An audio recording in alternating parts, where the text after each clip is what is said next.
Hi, welcome to Disney Discussions with Megan and Kelsey. Yep. And today we're going to talk about all the dark rides at Disney. But we're going to list them as what our least favorite is and what our favorite is. So we're going to list them. And there's a total of 11 dark rides. A dark ride is basically a ride that's inside, in the dark, and it goes through a story. So that's basically the description of a dark ride. Yeah. So,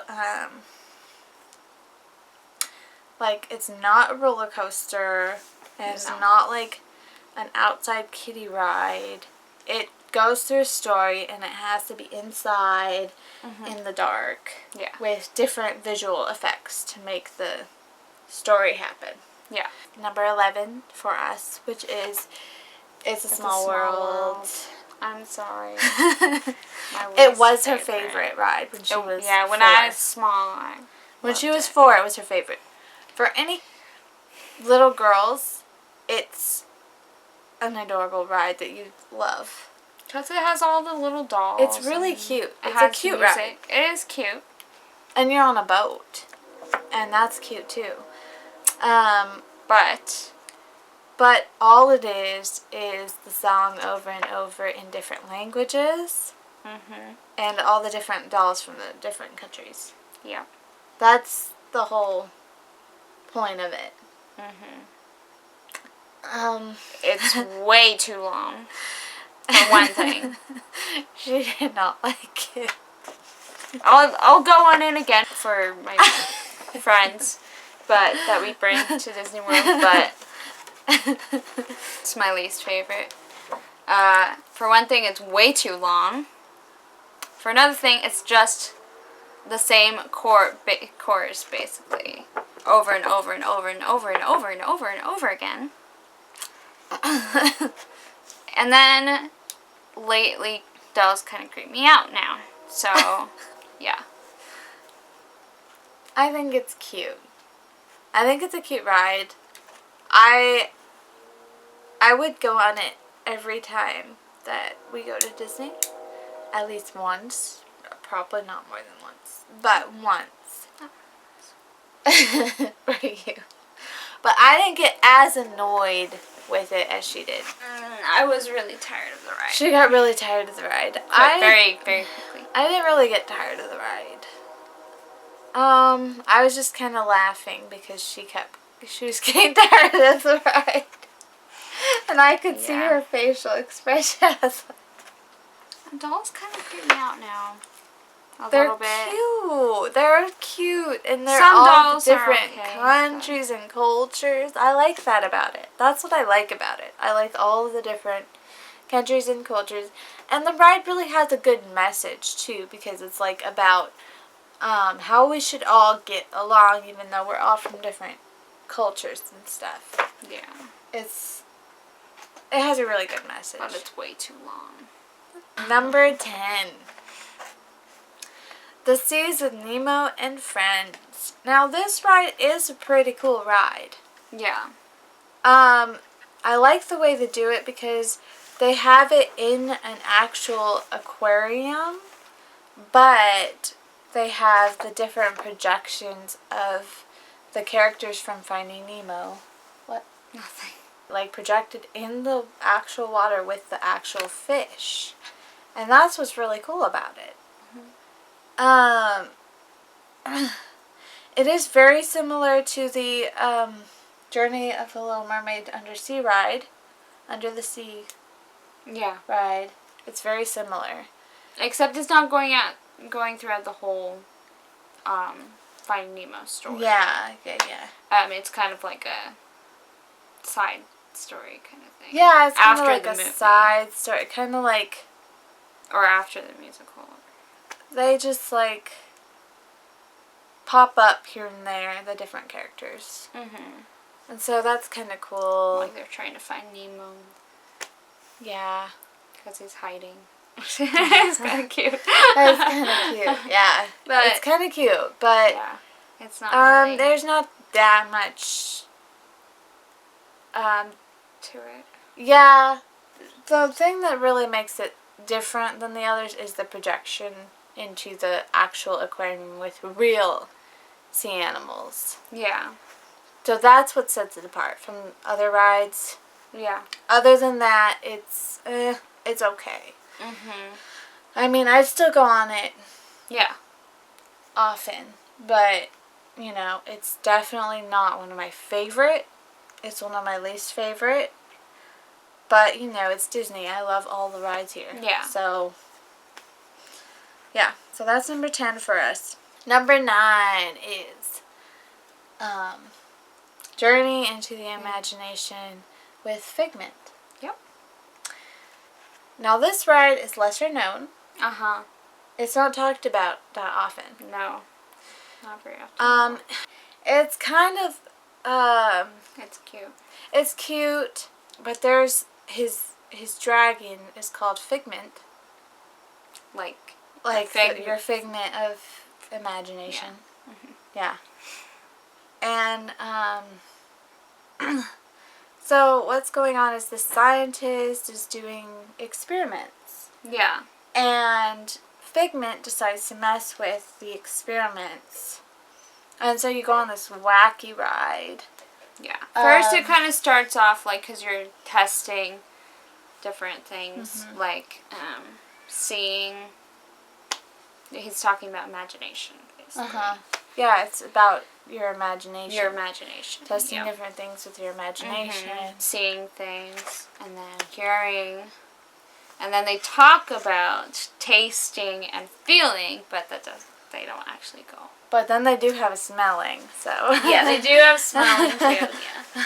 I don't know. It's cute. It has a little bit of an annoying song, kind of like Small World. Yeah, but it's not as long. I like that song more than Small World. Yeah, I do too. It's a little more catchier. It's a cute ride. Yeah. So, I definitely suggest trying it once. Number 8. So, number 8 for us is Spaceship Earth, which is the ride that's inside the big thing that people call a golf ball. That's not really a golf ball. It's not a golf ball. At Epcot. And it's really cool because it goes up inside it and it goes all the way up through it. And what I really liked about this ride, I know it's a little bit educational and a lot of people think it's so slow and boring and all that. But it's really interesting. The visual stuff's pretty cool. And it's a really old ride. It's really classic. And so what I really like about it is it goes through kind of history, different eras and stuff.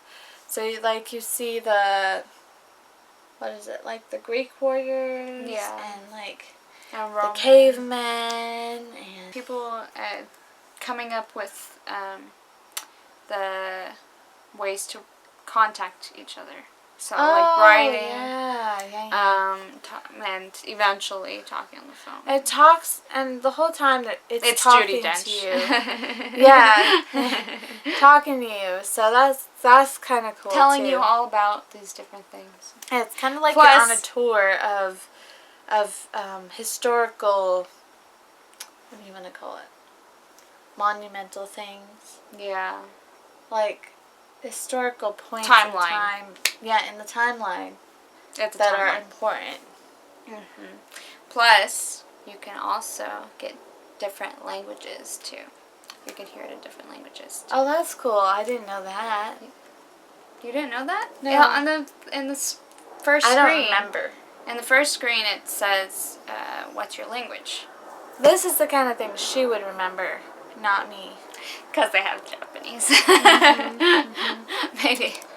Then the other thing I really like about this ride is the end, because at the end you have to go all the way back down the big thing inside and you're going the big backwards. Thing, and you're going backwards the whole and you're way. Basically laying down too. Yeah, cool. but it's nice and slow and steady, so it's kind of like just a peaceful ride, but it is fun. I like going backwards. Yeah. And they also have you put in different things about you and stuff so that they can create your future. Oh yeah, and that's hilarious. Because they take your picture. It's really really corny, but it's really hilarious and entertaining. So, it's very clever. Okay, number 7. Number 7 is the Great Movie Ride, which is in Hollywood Studios. And it's a long ride. It's 20 minutes. But it is well worth it. It's really cool. Yeah. And this one's kind of underrated too. Oh, yeah. There are a lot of rides that are underrated that should be up there higher. Yeah. But I hardly ever hear people talk about this or see No. people go on this ride and vlogs. I know. I never see people go on this ride in vlogs. I do sometimes. Some people. It's very rare. But it is pretty rare. What's really cool about this ride is that it goes through different really big movies. See different scenes. You feel like you're in a scene from that movie. You feel like you're in the movie. Like there's Mary Poppins singing in the rain. Wizard of Oz. Wizard of Oz, which was my childhood movie, so and I thought that part was really cool. And even Alien. And that part's scary. Really you scary. You don't know where the alien. You don't know where the alien is. If it's coming from the ceiling, if it's coming from the wall, you know it's somewhere. That's cool. And you see Sigourney Weaver hiding, behind something, looking for it. Yeah. And so you know it's coming up. You know it's going to be somewhere. That was really cool. And then, what's some other movies that are? It has a lot. I don't know. Well, it has some old Casablanca. Gangster ones. Casablanca is another one, too. Clint Eastwood, yeah. Clint Eastwood yeah, movie. some Clint Eastwood movies and some gangster movies. It's really Godfather, cool. I think. It's really cool because it feels like you're going through the movies. And there's a side story kind of thing. Yeah, too. there's a side story. Your bus, tour bus or whatever it is, gets taken over by a gangster. Yeah, a gangster. Yeah, because I think that was in one of the gangster movie scenes. Yeah. So it's a hold-up. I think it changes sometimes, though, because I watched another one. Really? Where they were in a different time. Kind of just takes you through. And it's in a movie theater, so that's Hollywood history. Which is cool, especially if you like movies a lot. Like our whole family does. We love movies. We love movies, and we get nostalgic, if it's like an old classic movie. Yeah. Number 6 is Peter Pan's Flight. Peter Pan's Flight. Technically, it's called Peter Pan's Flight. It's number 6. It is a classic ride. Although, this ride always has extremely long wait times because it is such a classic ride. Yeah. And it's a classic ride that everyone loves, no matter what age they are. Unlike It's a Small World, that's a classic ride that lots of people don't like because it's annoying. Yeah.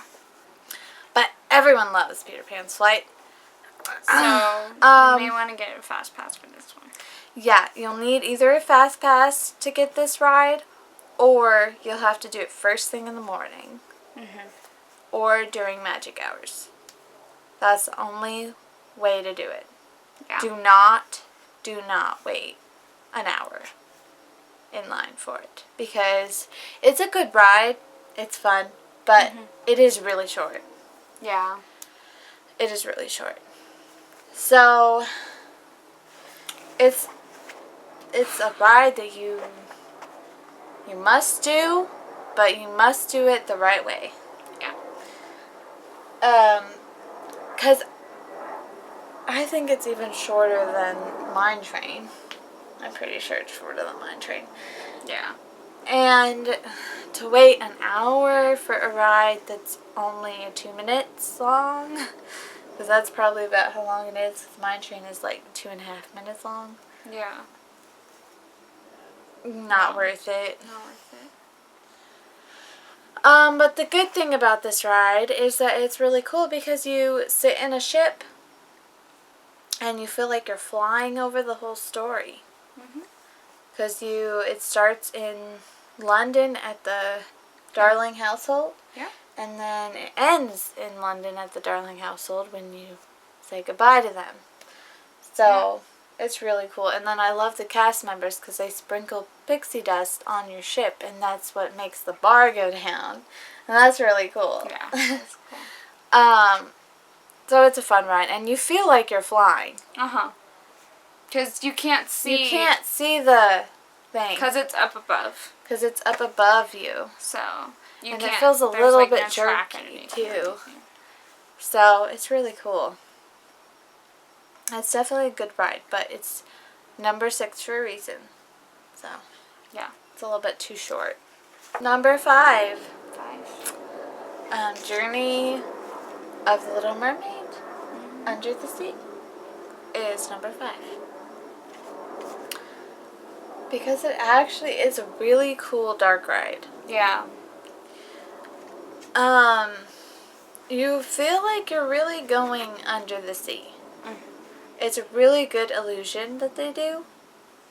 Because you kind of go backwards, and as you're going backwards, you hear the water, and you see the blue and the bubbles and stuff. And so it feels like you're going lower and lower and lower, under the sea, kind of like at the beach as you walk farther and farther out. It gets deeper and deeper. It kind of feels like that. And then it goes throughout the whole story, and it's a pretty long ride, which is nice. Yeah. Because it goes throughout the whole movie, basically. It goes throughout the whole movie, and more than Peter Pan's Flight does, because it goes through the movie, but it's just like short glances and stuff. With this ride, it's like a long scene, Yeah, like the song Yeah, under the song sea. Under the Sea. It's Scene like this is, like, long, really long. scene. Because you go From around the the song, whole you go around the whole thing, and it's all the different creatures dancing, and there's a lot of different things to look at. Yeah. It's really cool. And then the whole, the eels part. The eels part is a little scary because the eels look kind of scary, and they're pretty big, and they're hanging down from the cave entrance, and they look kind of creepy. Yeah. And then Ursula's huge. Ursula is like a huge thing, and so she's pretty scary too. And the animatronics with this ride was really cool. Yeah. Because her throat kind of jiggles, as she's singing. It looks so real. Yeah. So it's a really good ride. I really liked it, and I really love The Little Mermaid. So yeah, me too. That's why it's number 5. Number 4 is Winnie the Pooh. The Mini Adventures of Winnie the Pooh, I think is what it's called. Yeah. And why is this ride number 4 for our dark ride list? Because it has the bouncing, and it has the heffalumps and woozles part. Heffalumps and woozles. It's really cool. Da-da-da. And just a little scary. Not too bad, but just a little bit. It's dark. That part's dark with lots of bright colors on the heffalumps and woozles. It's like you're in a dream, which is what it is. And then also has the lightning and stuff. And the wind. The flood. Yeah. It's a very cool ride. It's very cool. Yep, it's number 4 on our dark rides list. Definitely. Because it's not just going through the story, it also has those little things that are cool. Yeah, that add to it. Number 3 of our dark ride list is the Haunted Mansion. It's a little spooky, but a little bit cute at the same time. Yeah. Well, it feels like you're going through this mansion. Yeah. And you go through hallways, and you go through the ballroom, the dining room. Dining room, yeah. And the ballroom. It has really cool special effects. Yeah, because of all that the project all the ghosts and stuff. You can actually see through them. And you also feel like you go through the graveyard too, outside. You feel like it's night and you're really outside in the graveyard. Yeah. And there are ghosts coming up from the graves. Yeah, that part is a little... So many special effects. That part is a little scary. I jumped a few times because they just pop up at you. Yeah, it was cool though. And then they also have stuff moving on its own. Like the piano playing itself and like doors opening and closing. Yeah. And they have some pictures that change too. Yeah, cool. Which those are a little bit creepy. Yeah. But some of the ghosts are really cute too. Like cutesy. Yeah. And then it has kind of spooky-ish music and... Yeah. That guy talking behind you. Yeah. It's just a really fun ride. Yep. And then number 2 is Pirates of the Caribbean because it has a drop. Yeah, it has a drop. And you don't know, well, if it's your first time riding it ever, you don't know it's going to be a drop. And then what's really cool is that you feel like you're out in the middle of the ocean. Yep. You know, I love it. I love that ride. You feel like it's nighttime. Yeah. And you feel like you're in the middle of a cannon battle next to a huge ship. Yeah. And a little tiny boat. And it also has a lot of cool scenes. And there's a lot of detail in this ride. Well, in all of the rides there's a lot of detail. But, like, you can really see it in Pirates in the Caribbean. Like, for instance... when you're going under a bridge, if you look up, there's a guy's feet, and his feet are really dirty. Like those little touches and stuff. Oh, yeah, and then the fire, too. Like, there's a house on fire, and it really feels like it's on fire. And you can feel the heat. Yep. See the crackling, hear the crackling. That's really cool. And if you do it more than once, you can just... Because there's a lot of different things going on. Just like with Haunted Mansion, there's a lot of different things. And keep an eye out for Jack Sparrow. Captain Jack Sparrow. Number 1, our favorite dark ride is Dinosaur. Dinosaur. I know it doesn't have like an actual drop like Pirates of the Caribbean, but it is definitely my favorite dark ride. It has other senses and stuff. Yeah. That make it a little bit more thrilling than just having a drop. Yeah, because you have the adrenaline of the dinosaurs and like you're not sure where they are. Yeah. And how close they are to you. And it's really dark. It's really dark too. Plus there are meteor showers falling all over the place. And so you're worried you're going to run into a meteor shower too. Yeah. Like it's going to hit you. And you keep he keeps saying, telling you that the dinosaur is coming up, so you're not sure what kind of dinosaur it's going to be.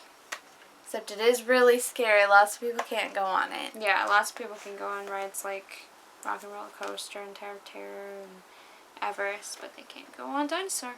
Because it's too realistic, but...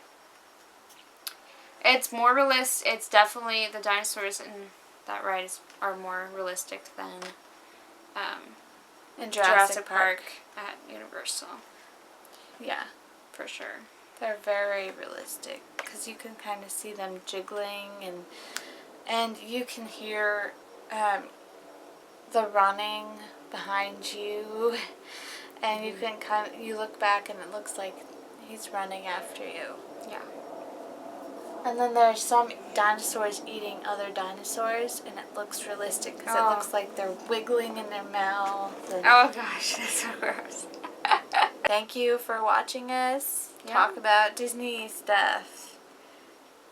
We'll talk to you guys later.